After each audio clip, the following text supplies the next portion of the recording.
Karibu tena. Viongozi mbalimbali wanakongamana na wanazungumza na wanahabari kuhusiana na uchukuzi katika shirika la ndege ama KQ hapa nchini, ambapo kwa sasa naarifa kwamba waziri wa uchukuzi Bwana James Macharia anazungumza. Mtazamaji, naomba moja kwa moja tupate kauli yake.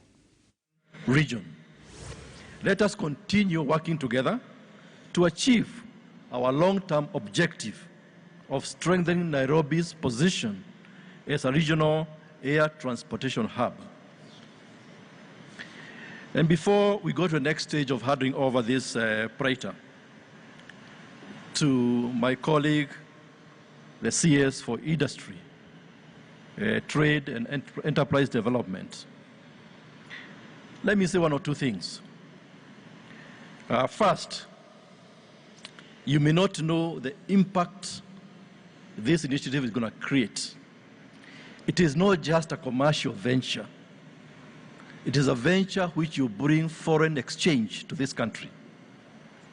Foreign exchange which is required not only to keep the business of the exporters of flowers, but also FX, which you trickle down to supporting you, Kenya Airways.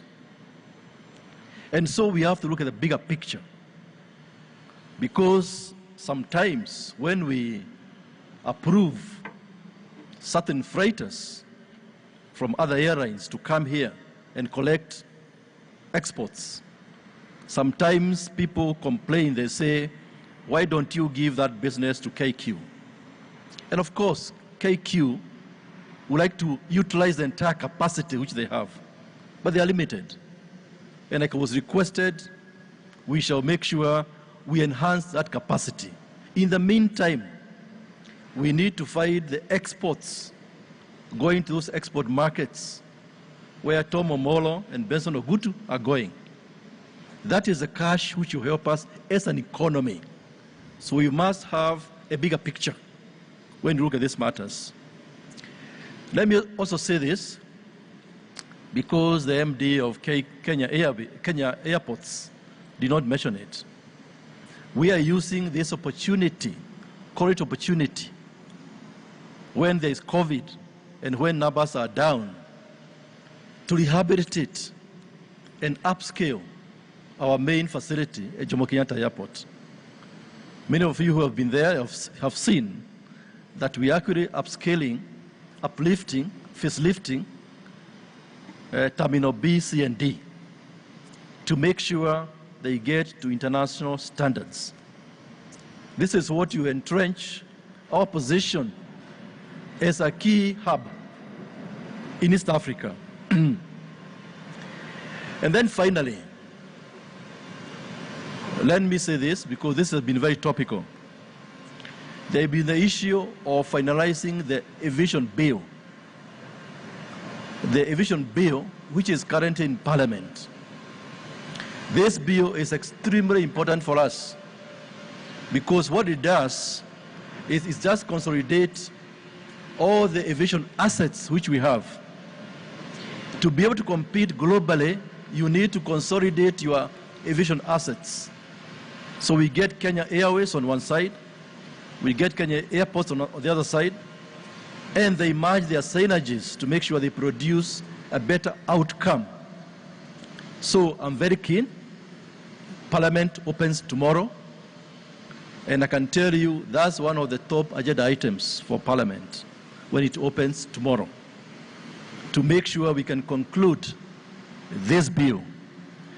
That way we can continue to compete with our key global players and competitors, like Ethiopia, like Dubai, and other places.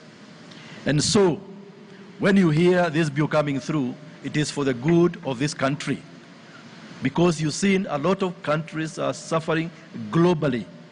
Global airlines are folding up because they don't have this kind of consolidated approach to managing their business. That way, we shall be able to order what was requested by my colleague in the flower industry, the 777s, because there will be better cash flow to be able to manage the business of Kenya Airways. And so I'm very delighted today to be joined by my colleague, fellow Cabinet Secretary, Betty Maina. And this is how government works. Every ministry is complemented by the other. I was telling her earlier that she's my largest customer, because without her, we don't have business at the airport, we don't have business at Kenya Airports Authority, business at KQ. And so Betty and your team, much appreciated. The same supply link also goes to MFA, because MFA are the ones going to search markets for us. And so let's continue working together with stakeholders to make sure we make Kenya the best aviation hub in the entire region. Asanteni sana.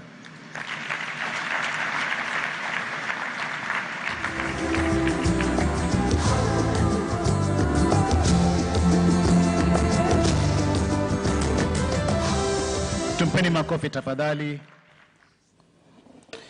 Naam, bila shaka mtazamaji, taarifa kuhusiana na uchukuzi katika shirika la ndege la KQ, ambapo basi ni kuhusiana na uchukuzi wa abiria pamoja na mizigo, ikiwa ni katika harakati za kuweza kuimarisha sekta hiyo hasa baada ya pigo la virusi vya corona.